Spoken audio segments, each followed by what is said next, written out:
when you meet people at the start and they do the trial, you see somebody who's physically really already strong and they don't have a huge change to make physically, and you say, look, oh, geez, that guy's going to be an absolute beast.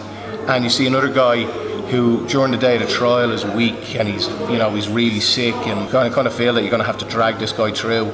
But it's always the ones that you never ever expect that make the biggest changes and turn out to be the biggest inspirations.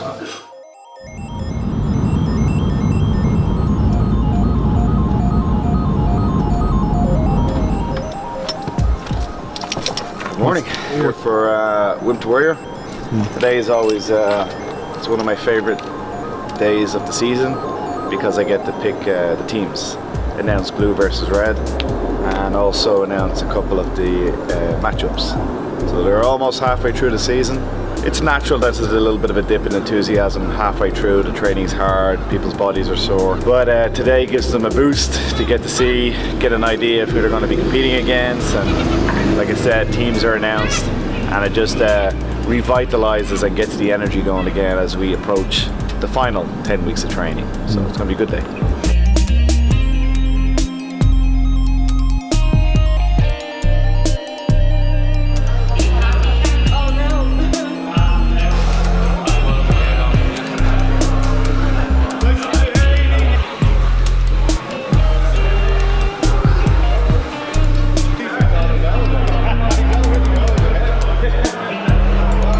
Okay, so the whole point of my session today will be to try and make sure you don't throw it out your fight, but I'll make a guess, or I'll make a prediction that most of you probably will.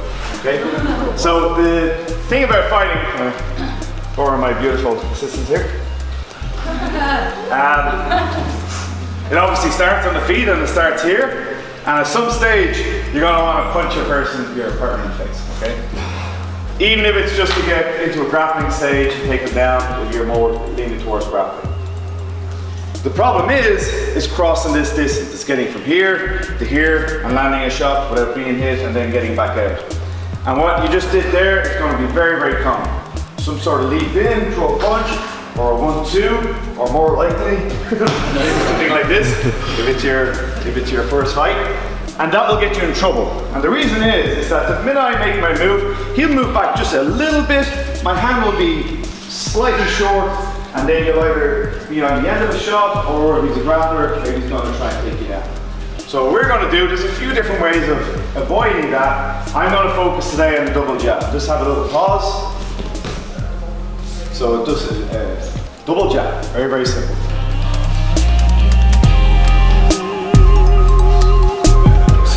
I joined the Wimp Warrior 4 seasons ago. I was a season 2 competitor. I literally came in off the street, walking the doors with no experience of martial arts in any way, shape or form. I was also a season 3 competitor and also a mentor in season 3. But once I got involved in the environment and seen what Wimp Warrior gave to people and individuals, I had a chat with Andy, and he had a chat with me, and he asked me to stay on as a mentor for season 2, 3, 4 and 5 now. We have over 50-60 individuals involved in this season 5. My job is to ensure that they get to the end safely, but they also have a set of skills that they never had before. We need to look after their physical health, their mental health. Literally from 5 o'clock in the morning, the phone starts till 10, 11 o'clock at night, and it's a very mix of, training advice, nutrition advice. I came to Wimp Warrior season 1. This is the 5th season. That's 200 people that I've seen come through the program. The different changes in people along the way. Like, we have people who originally started in Wimp Warrior with no experience whatsoever, and now have, like one guy in particular, has a jiu-jitsu school. Everybody else took different things from it. It was a massive life-changing thing for them. We have some people who stayed on and trained here. We've had other people who went on to do triathlons, and because they've seen that the physical boundaries can be pushed. The physical changes are incredible. People they're probably their own biggest doubters, their own biggest critics, and what I see out of it is this sense of, yes, I fucking can. There's nothing, if I can do this in a gym when I thought that I could never do it, what else can I do? What else have I doubted myself in life? But all I want to talk about is that when it's over, what I want you to know is that everybody is going to be incredibly proud of you, regardless of the outcome of the contest. You're going to have friends and family there, and everybody is in awe of what you do that night. You're part of a very select group that have ever done an MMA contest. they won't know about all of these 5 o'clock alarm clocks you've been doing for months in the lead up. But certainly on the night, to be sitting in the audience, to see somebody hear their music, put their mouthpiece in, make that walk is awe-inspiring. There's, statistically speaking, there's going to be some quick contests, there's going to be some decisions, there's going to be some wins, some losses. That's how it goes on the night. But when it's over, you're going to feel, everybody around you is going to feel an incredible sense of pride of what you've achieved. And for you yourself, be very proud of what you've done, because you know firsthand the aches and pains, and you wake up that morning and it's very tempting to hit the snooze button and say, well, maybe Andrew won't be here today. He will, he'll always be. But keep swinging the legs out of bed, keep just forcing yourself up, don't let that voice at the back of your head start trying to negotiate with you. We'll do a double session tomorrow. No, tell that voice to go away, just swing the legs out and get at it, and you will be no better feeling on fight night then. Whatever happens, it's a great sense of achievement. I just want to say that. I'm looking forward to seeing you all compete on the night and having fun after it. Now, today, what we're going to do is, you've all been training as a group, but now we're going to have teams. Okay, so we're going to announce the teams, have red team and blue team, so you can start ganging up on each other. I'm going to do one from each team. As I call them, red team, you're going to be on this side. Blue team, you're going to be on this side. So first up on the red team, Alan Fulham. And on this side, Aoife Quinn, first up for the blue team. And that's the first match.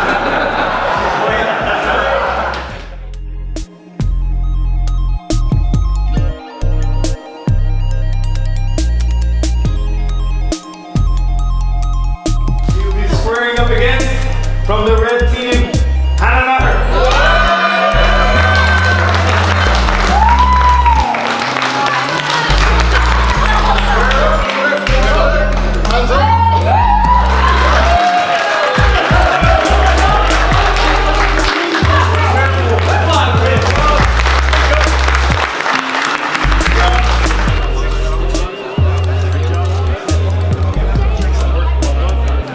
We've seen guys that are physical specimens drop out after 2 or 3 weeks because it's a commitment issue. It's not whether they're able to do it, it's a commitment issue. Whereas the other guy who physically can't do it just commits himself to the process, and after a period of time you're like, whoa, this guy is a beast. You know, you get out what you put in.